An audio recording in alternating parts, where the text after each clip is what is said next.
Hello friends, welcome to Pro Talent and I am Nitin Parmar. My dear students, आप सबका स्वागत है ऑन दिस 3 अगस्त 2023 के करंट अफेयर मॉड्यूल के अंदर। Today we are going to talk about few important news items. ठीक है, वैसे क्वांटिटी कम दिख रही है but still the important news items are very crucial. Let me start to talk about the first issue which is creating troubles and headlines in our country. ठीक है, yesterday when we talked about Niger में जो you can say military coup हुआ था, ठीक है, तो as a young students you may possibly feel कि अरे बहुत अच्छी बात है सर, आपने अच्छे से मिलिट्री कू को कवर किया, हमें बताया कि एग्जैक्टली क्या इश्यू वहाँ पे हो रहा है। ठीक है, इतने सालों से है ना, करीबन you can say after 9/11 attack the terrorist jihadi group have identified certain region. ठीक है, ऐसे रीजन जहाँ पे they have more open space to fight because there are you can say regulatory regime or government regime is very less, plus more Muslims are staying. ठीक है, therefore they are able to create the kind of background and they get more people है ना to support their jihadi activities। तो ये सब strategically चीज़ों को plan करते हुए ये साहिल रीजन को you can say अलग अलग टेररिस्ट संस्थाओं ने टारगेट किया। तो वो साहिल रीजन की वजह से वहाँ पे बिगेन से बड़ा डेवलपमेंट हुआ। ठीक है, but to tell you one important point is this Niger has a population which is approximately 2.5 crore, which is approximately the population of Haryana. और हरियाणा में जब इस तरीके के क्लैशेस चलते हैं और वो हेडलाइन आती है और वो देश के लिए महत्वपूर्ण बात बन जाता है तो वो वाजिब बात है। ठीक है, ये बड़ी अगेन से एक्सेप्टेबल चीज़ है। VHP विश्व हिंदू परिषद की यात्रा के अंदर which is in you can say district call Nuh, NUH Nuh, वहाँ पे जब ये यात्रा चल रही थी तो उस यात्रा के ऊपर अटैक हुआ। होम मिनिस्टर का ऐसा कहना है that it was long planned and it was fuelled by social media post. Chief minister Manohar Lal Khattar ji कहते हैं कि those responsible for damaging property will pay for it and there are 100 people have been arrested. ठीक है, now this is really a big issue. क्या issue चला? Issue यही चला कि कहीं ना कहीं ये जो एक से प्रोसेशन हुए, यात्रा निकली, क्या वो यात्रा पीसफुल थी? ठीक है, क्या उसमें हेट स्पीच की बातें चल रही थी? ठीक है, वैसा। So this Supreme Court said that act against violence and there is a hate speech at VHP release, इनके खिलाफ काम करो, क्योंकि VHP रिलीज के अंदर ऐसा हेट स्पीच हो रही है, ऐसा स्पेशल बेंच ने कहा। ठीक है, now this is where in India we are entering into a kind of political division or religious polarity. ठीक है, when we go for such kind of yatras, there are large number of people getting into wrong messages or basically hate speeches which are very common. Supreme Court has time and again told to the government as well as police to take up matter against hate speech. In fact, Supreme Court has gone to a level saying that look, for the hate speeches, even police can take suo motu cognizance. Self-motivated police can identify that matter and possibly you can say start working against those perpetrator. ठीक है, this is what Supreme Court told. ठीक है, however, these issues have been moving forward over a long period of time, not just in Haryana but large part of the countries. ठीक है, where this communal tensions are rising and this is how it is happening. So this is in Haryana, Chief Minister Manohar Lal Khattar, ठीक है, उनकी यहाँ पे बात हो रही है। Coming to very important news which has very big implication on the industry in India, which is called online gaming industry. Online gaming industry is, you can say, getting into a muddy water now because GST Council has taken a decision to levy 28% uniform tax on online gaming. So GST Council ने बोल दिया 28% का जो tax आपके ऊपर रहेगा और वो यूनिफॉर्म है। ठीक है, earlier the ministerial panel when they were discussing on this particular option, ठीक है, they were talking about, you can say, the tax on the fees, that is platform fees, that is gaming services देने की जो service है उसके ऊपर जो fees charge करते हैं उसके ऊपर। पर उन्होंने बोला ना जी, now it is uniform levy है। समझना ये यूनिफॉर्म लिवाई क्या है, let me explain with some example. ठीक है, फॉर एग्जांपल पहले इस जीएसटी वाला जो सिस्टम था ऑनलाइन गेमिंग के ऊपर, वहां पे 18% टैक्स लगता था। This 18% tax was applicable on platform fees. किसके ऊपर लगता था? प्लेटफॉर्म फीस पे लगता था। What do you mean by platform fees? Let us assume that you are paying 100 rupees, you are depositing in online gaming, out of which, ठीक है, 90 rupees आपका पैसा हो गया और 10 rupees you are paying as a platform fees. समझ में आता है ना दोस्तों?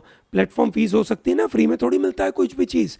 ऑनलाइन एक्टिविटी करने में जो भी आप ऑनलाइन सर्विसेज जिसकी भी लेते हो, ठीक है, उसके ऊपर पैसा तो लगता है। ठीक है सर, आप क्या बात कर रहे हो, हम YouTube देखते हैं, YouTube में थोड़ी पैसा लगता है। भैया YouTube में पैसा आपका कैसे लगता है? एडवर्टीजमेंट आ जाती है, एडवर्टीजमेंट की सिस्टम के द्वारा आपको वो कुछ कुछ चीज़ें फ्री में मिल जाती है। सही बात है ना? सब्सक्रिप्शन मॉडल YouTube का भी है। सिमिलरली ऑनलाइन गेमिंग में it is all about platform fees. You are coming on the platform and you are actually dealing with that particular platform. So उस प्लेटफॉर्म का आपने पेमेंट करा 10 रुपीज। ठीक है, तो जो 18% लगता था ना दोस्तों, वो उस प्लेटफॉर्म फीस का लगता था। किसका लगता था? प्लेटफॉर्म फीस का लगता था। That means you are paying 1.8 rupees as a GST on every 100 rupees. Now in the new structure, GST of 28% will be applicable on the entire face value of the bat or any consideration amount which you have paid, ठीक है, and not just on the platform fees, which means अगर आपने 100 रुपया deposit करा, उसमें से भले 10 rupees platform fee है, भले 90 रुपीज आपका बैट का अमाउंट है, पर आपको जो पे करना है वो 100 रुपीज पे करना है। 100 रुपीज पे आपको पे करना है 28 रुपया। समझ में आया दोस्तों? ग्रेट। ठीक है, चलिए ग्रेट। ठीक है, सो आपने जो भी 100 रुपीज पे करा उसके अंदर 28 रुपया इंक्लूडेड है। ठीक है, इन अदर वे, ठीक है, the 100 rupees you paid which will be कि आपका अमाउंट गिना कैसे जाएगा उनके अकाउंट में। ठीक है, तो आपने जो भी अमाउंट डिपॉजिट करा उसका 1.28 मिक्स इट टू बी 100, सो आपका टोटल बेट अमाउंट हो गया 100 डिवाइड बाय 1.28। ठीक है ना, उनमें से वो अपनी प्लेटफॉर्म फीस आपसे वसूलेंगे और फिर जो रिमेनिंग पैसा बचा वो आपका फाइनल अमाउंट है। समझ में आया? फिर उसमें आपको अर्निंग हुई, जो भी हुआ है ना, वो आपको उसमें से पैसा मिलेगा। सो लॉटरी, बैटिंग, गैम्बलिंग वैसे देखा जाए तो भैया इलीगल है। They are classified as actionable claims. This actionable claims are basically treated as wager contract. ठीक है, पर जो जीएसटी रिलेटेड बातें उसके अंदर ये ऑनलाइन गेमिंग उसको टैक्सेबल एक्शनेबल क्लेम में डाल देते हैं एंड देयरफॉर, है ना, this is the system happening. दोस्तों आपकी जानकारी के लिए बता दे, भारत देश के अंदर ऑनलाइन गेमिंग मार्केट काफी तेजी से बढ़ रहा है। It is growing at 38% between 17 to 20। China में 8%, यूएसए में 10%। ठीक है, अगले कुछ साल में ये करीबन 15 से 20% के बीच में यू कैन से आगे बढ़ने की कोशिश है। ठीक है, so that way this is growing in a big way और इस ग्रोथ में इंडियन गवर्नमेंट को भी पैसे कमाने हैं। चलिए कमाइए, कोई प्रॉब्लम नहीं है। सो ये जो जीएसटी है which is basically an indirect tax, I am sure you understand the difference between a direct tax and indirect tax। Please मुझे बताइए, what is the meaning of direct tax and what is the meaning of indirect tax? What is the difference? ठीक है, दोनों का difference मुझे बताइए। So let's talk about GST Council. What is GST Council? GST Council is an apex body, है ना, which modify, reconciles and make various recommendation to union as well as state government on GST matter. Remember, article number 279A was introduced, ठीक है, through an amendment to add GST Council। ठीक है, तो आपको ये थोड़ा पता होना चाहिए कि GST Council कितने मेंबर की कमिटी है, उसके हेड कौन है। मैं एक सेशन में बता चुका था आपको, तो इसलिए I am not repeating one more time, so I am just putting this as your homework question. ठीक है, प्लीज मुझे बताइए जीएसटी काउंसिल का फॉर्मेशन कैसे है। ठीक है, चलिए आगे बढ़ते दोस्तों। And now we are going to talk about one very crucial matter which is happening in India. India में ये काफ़ी महत्वपूर्ण मैटर चल रही है, तो इसको हम समझेंगे थोड़ा सा डिटेल में कि एग्जैक्टली ये मुद्दा कैसे काम कर रहा है, which is scrapping of article number 370। Article number 370 was abrogated, abrogate कर दिया था उसको। ठीक है, और उसका मैटर कॉन्स्टिट्यूशन बेंच में चल रहा है। उसके पहले दिन की हियरिंग चालू हुई, तो हम उसके बारे में बात करेंगे कि ये मुद्दा कैसे काम कर रहा है। ठीक है, चलिए एक एक करके समझने की कोशिश करते हैं that exactly what is this issue happening with respect to article number 370। So there is 5 जज बेंच, कॉन्स्टिट्यूशन बेंच है जो इसके ऊपर बैठी है। इस कॉन्स्टिट्यूशन बेंच के हेड है हमारे CJI चंद्रचूड़। कौन है भैया? DY चंद्रचूड़। ठीक है, सो 5 जज bench started hearing on Wednesday that is 2 अगस्त। ठीक है, रिमेंबर 2 अगस्त से ये हियरिंग चालू हो रही है। 5 August 2019 is an important date. Okay, याद रखना, क्योंकि इसी से सब कहानी चालू हुई थी। तो ये अगस्त महीना अच्छा चल रहा है उस जम्मू कश्मीर के नजरिए से देखे तो। ठीक है, so they commence their hearing in abrogation of article number 370। ठीक है, 5 years after the notice were issued on the batch of petitions which were challenging articles abrogation and subsequent division of erstwhile state of Jammu Kashmir into 2 union territories through the act of parliament. On the first day, remember, on the first day in the matter related to this, the senior advocate Mr. Kapil Sibbal, he argued on this matter. Remember, this is a fight happening between some batch of petitioner versus Union of India. Okay, so whatever the questions will be raised by court, ठीक है, they are not their opinion. Their opinion will come at a very later stage. Their opinion will come during the judgment.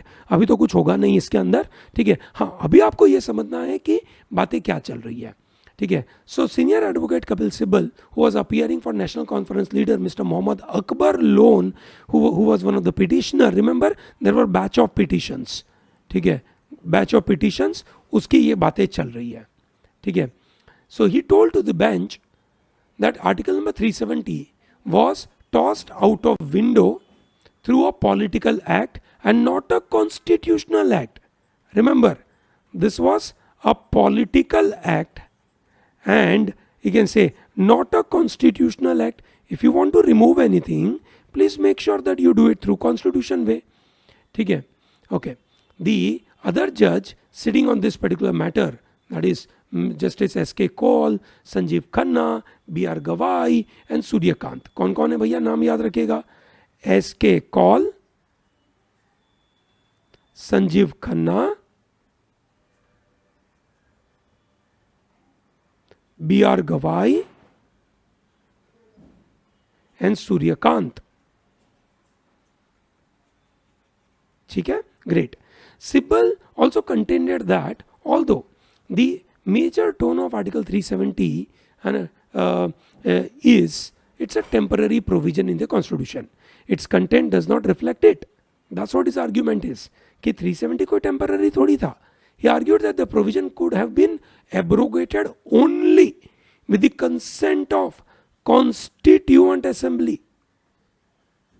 ठीक है, जो constituent assembly 1951 से 1957 के बीच में थी, उसके बाद तो उसको निकाल दिया। Once the constituent assembly of the erstwhile state ceased to exist, it could not have been touched at all, meaning article number 370 should become permanent. ठीक है, बेंच ने अपने डाउट को रेज करा। ठीक है, दैट सेज कि भैया आपने जो सवाल पैदा किया है, ठीक है, वो basically you can say related to federal system. ठीक है, तो आप बोल रहे हो कि परमानेंट नेचर हो गया, ऐसा तो कैसे हो सकता है? बराबर है। ध्यान रहे दोस्तों, सुप्रीम कोर्ट इस कॉन्स्टिट्यूशनलिटी ऑफ प्रेसिडेंट्स ऑर्डर को चेक करने की कोशिश कर रही है। 5 जज बैठे और 3 सवाल का आंसर देने की कोशिश है।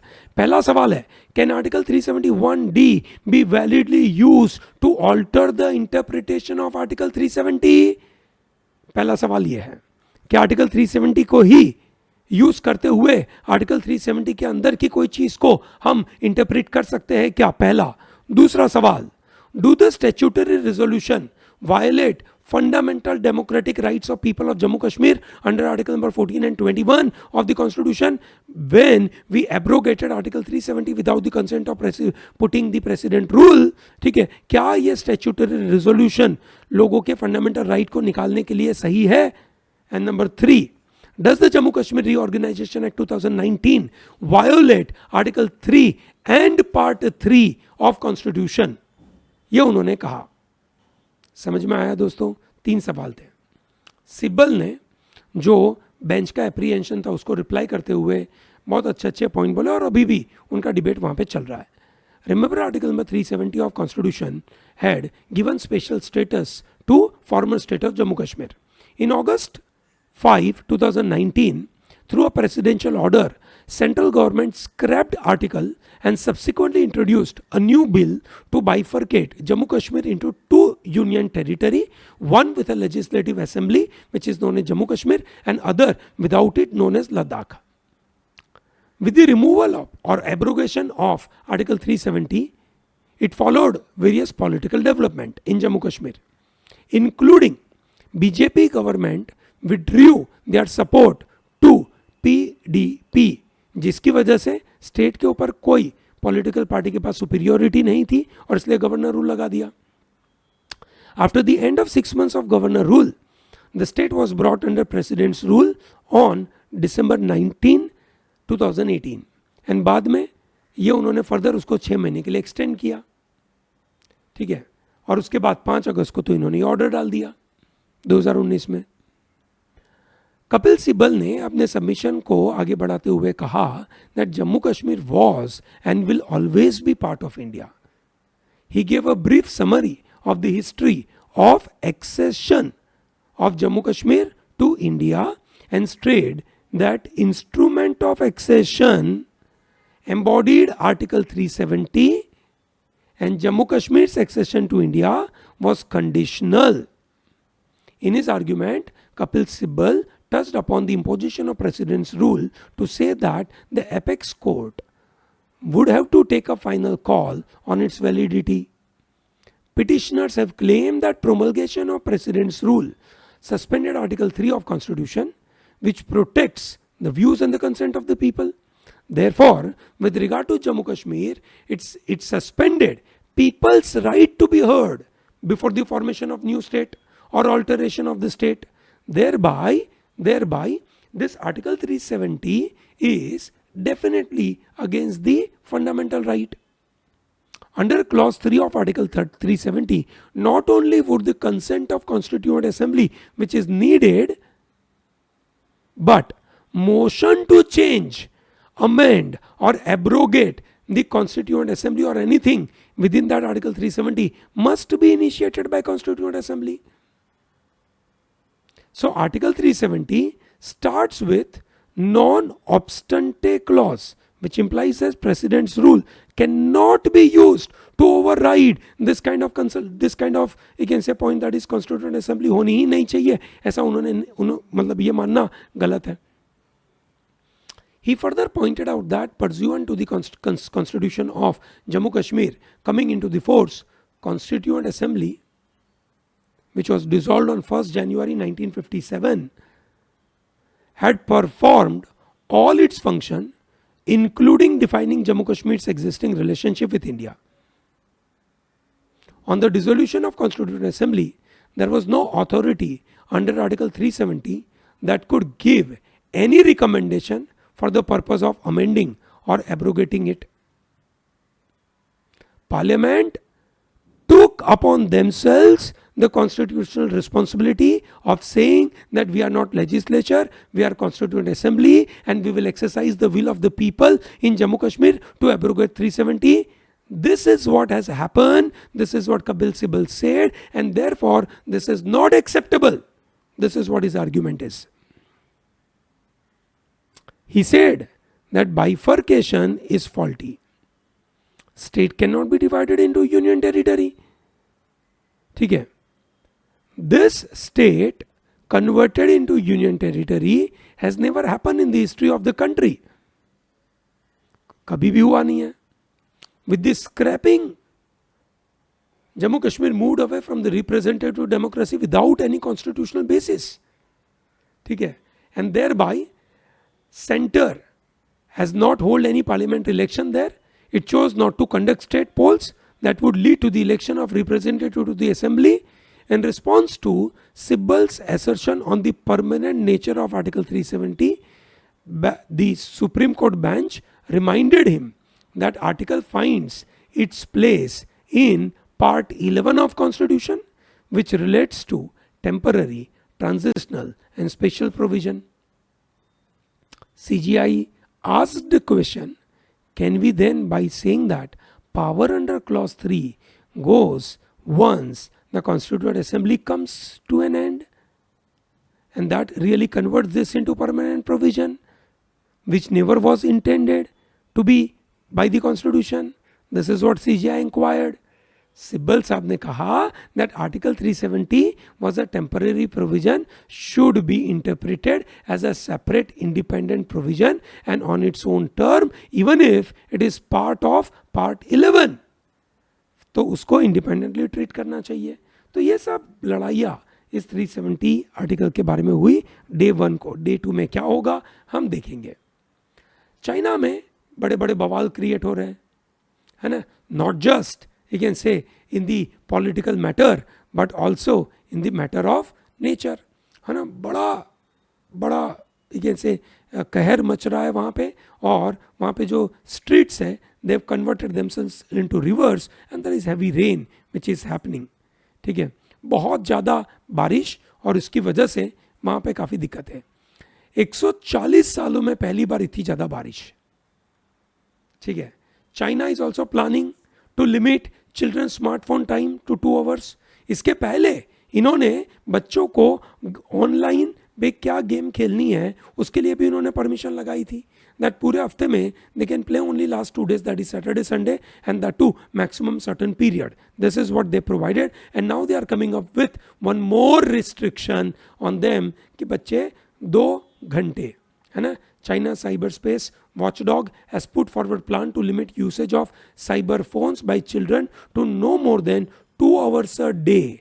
2 घंटे से ज़्यादा बच्चे एक दिन में स्मार्टफोन पे नहीं होने चाहिए. चाइना बड़ा मज़ेदार सा देश है और चाइना इस बड़े मज़ेदार देश के अंदर बड़ी मज़ेदार सी चीज़ें होती रहती हैं. मिस्टर शिंगोंग, क्या नाम है उनका, शिंगोंग, ठीक है. He was the countries foreign minister. ठीक है, he was countries foreign minister और वो अब कहीं ना कहीं यू कैन से दिख ही नहीं रहे. ठीक है. He has disappeared from public appearance from June 25. Social media is abuzz with this entire matter. Foreign minister को पकड़ के रख लेना और फिर यू कैन से जो दूसरे बंदे हैं वांग यी, है ना, जो फॉरेन मिनिस्टर बना देना, ये बड़ी महत्वपूर्ण बात है चाइना के लिए. आपने देखा होगा हमारे अजीत डोभाल साहब ब्रिक्स की मीटिंग, जो ब्रिक्स की फॉरेन मिनिस्टर्स की मीटिंग के लिए जोहानिसबर्ग गए थे. उस जोहानिसबर्ग के अंदर, ठीक है, ये इनसे किंग शंग मतलब शिंग कांग वांग से नहीं मिले थे. वो किन से मिले थे, है ना, वो मिले थे जो नए वांग यी जो बने थे, जो फॉर्मर फॉरेन अफेयर मिनिस्टर थे, वो वापस बन के आ गए. ठीक है. क्यों वो नहीं दिख रहे? शायद उनका एक अफेयर इस लेडी के साथ है. इस लेडी का नाम बताइए मुझे. ठीक है, एक अफेयर था इनके साथ. ठीक है, और वो अफेयर शायद, है ना, ये अफेयर शायद वहाँ की गवर्नमेंट को नहीं पसंद आया, है ना. This lady was the anchor of one of the leading news channel there and she was taking interviews of lot of leaders. उन्होंने जो लास्ट इंटरव्यू लिया था वो इंटरव्यू ये भाई साहब का था, शिंगोंग का था. और उसके बाद, ठीक है, ये लेडी भी नहीं दिखी और ये भी नहीं दिखे. ठीक है, और इसकी वजह से कहीं ना कहीं रूमर्स है उनके बारे में कि ऐसा कुछ हुआ है. मुझे इस लेडी का नाम बताइए और बताइए कि ये जो शिंगोंग है उन वो और एक पोजीशन में अभी है, उस पोजीशन से उनको अभी ऑफिशियली निकाला नहीं है.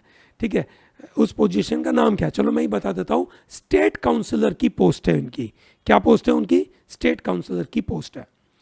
पाकिस्तान के प्राइम मिनिस्टर शहबाज शरीफ ने कहा Afghan citizens are helping suicide bomber.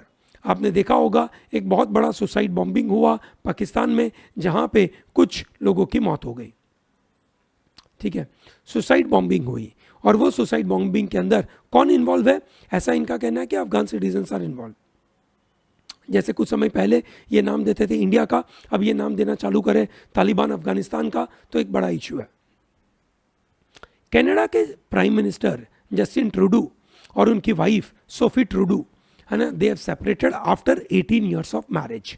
18 साल के मैरिज के अंदर ये निकले हैं, है ना। Sophie Gregor Trudeau is 48 year of age, while Canada PM Justin Trudeau was 51 year of age, ठीक है। और उनके 3 बच्चे हैं, ठीक है, एंड दे मैरिड इन 2005। अब वो सेपरेट होने वाले हैं। ये आपके सामने दिख रहे हैं साना मरीन। साना मरीन कौन से कंट्री की थी और उनका भी डाइवोर्स हुआ था रिसेंटली? प्लीज मुझे बताइए, साना मरीन कंट्री और डाइवोर्स, ठीक है, कब हुआ था ये बताइए, ठीक है। चलिए ग्रेट। सो आज का सेशन इतना ही है हमारे सामने, आपके सामने, ठीक है। मुझे लगता है कि आपको ये सेशन में बड़ा मजा आया होगा, काम की इन्फॉर्मेशन मिली होगी और इन इन्फॉर्मेशन को यूज करके एग्जामिनेशन में आपको बड़े फायदे होंगे, ठीक है। So thank you very much for joining with us today, ठीक है। Don't miss out to like this button, subscribe our channel and tell to large number of people to be part of pro talent, okay. Thank you, have a great day.